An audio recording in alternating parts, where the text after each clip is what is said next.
Welcome back. Let's now focus on Odisha. 52-year-old BJP MLA Mohan Majhi took oath as Chief Minister today. This comes days after the BJP secured an absolute majority in the Odisha Assembly elections and ended Naveen Patnaik's 24-year rule. A tribal leader who started his political career as a village sarpanch, Majhi was first elected to the state assembly in the year 2000. He has also served as a chief whip of the BJP legislative party in the past. Odisha will also have two deputy chief ministers. KV Singh Deo, six-time MLA and member of an erstwhile royal family, will be one of Majhi's deputies. Pravati Parida, a first-time MLA, has also been chosen as a deputy chief minister. Joining me now is Sandeep Sahu, senior journalist and columnist.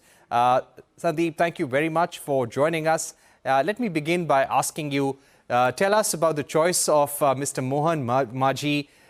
He has been sworn in as chief minister. He's also a tribal leader. And it seems that the BJP is putting tribal leaders in important places in government across the country. Mr. Sahu, what do you think is the big takeaway and message from that? Yeah, you are absolutely right. Odisha actually has about 23% of the population is tribal. So you can say 1 out of every 4 Odias is a tribal.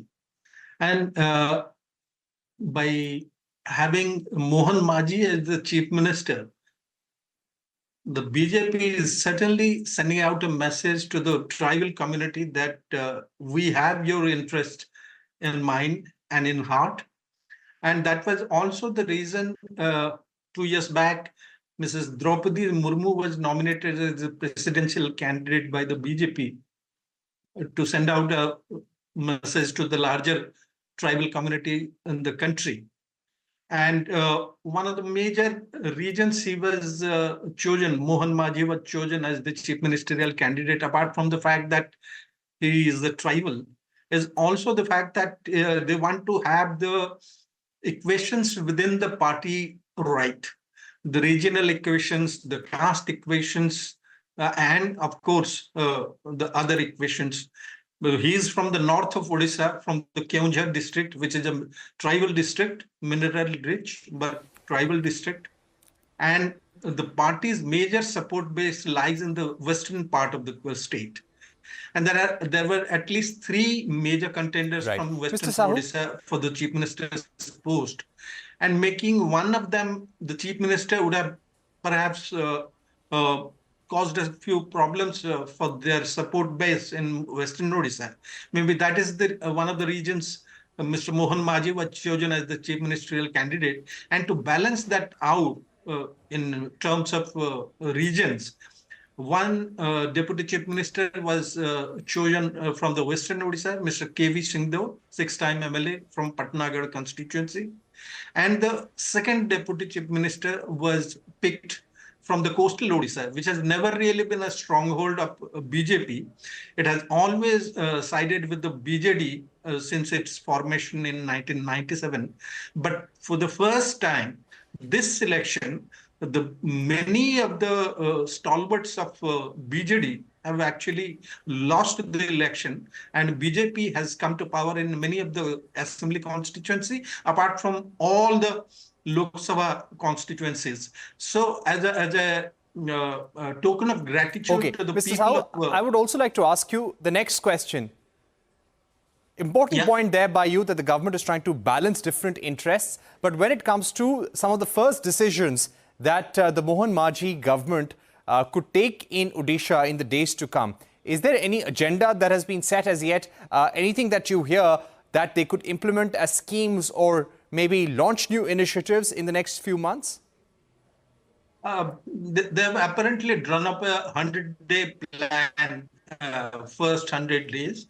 But I believe one of the first decisions to be taken by the new government will be to open all 4 doors of the Lord Jagannath temple in Puri. And that has been a major bone of contention between the 2 parties. And repeatedly during the campaign, from Prime Minister Narendra Modi downwards, every single BJP leader who campaigned has promised that it will be the first decision of the new government when the BJP comes to power. And we will open all 4 doors of the temple within 6 hours of taking over as the new government. So that is first, and then there are several others. Right. They promise that we will find out the missing keys of the Ratna Bhandar in the temple, and they will implement the 3,100 rupee for paddy. That is the one of the major promises they have made to the farmers in the state. Then there are several other measures, infrastructural plans which have got stuck or haven't been completed.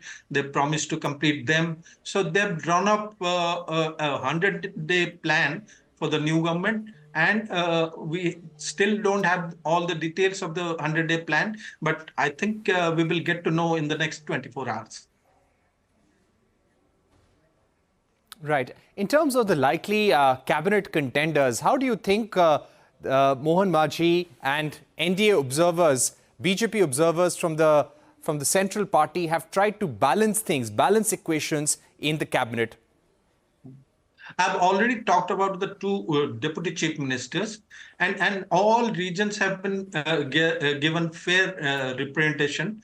And Mr. Suresh Pujari, who was one of the main contenders for the post of chief minister from Eastern Odisha, he has been given a cabinet rank.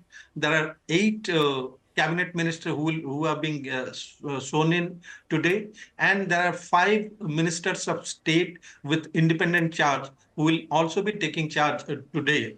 As we speak, the swearing-in ceremony is taking place in another part of the city, in Bhubaneswar, and they've balanced both region-wise and also experience and age-wise. In the sense, there are many first-timers among the ministers who are being sworn in today. At least 4 to 5 first-timers. But not all of them are very young.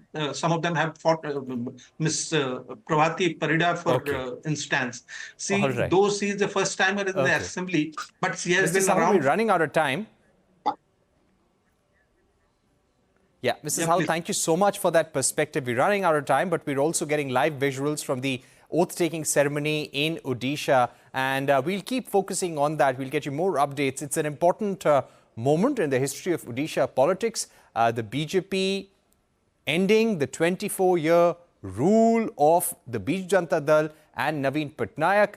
But let's see what happens in Odisha politics in the days to come. As Sandeep Sahoo pointing out, that there is now a 100-day agenda that this new government led by Mohan Majhi will take forward. Mohan Majhi, a tribal leader, and as Ashwini Vaishnav also tweeted to say a few days back, the BJP has been choosing tribal leaders to show that it is committed to the cause of tribals across the country. In international news, over 40 people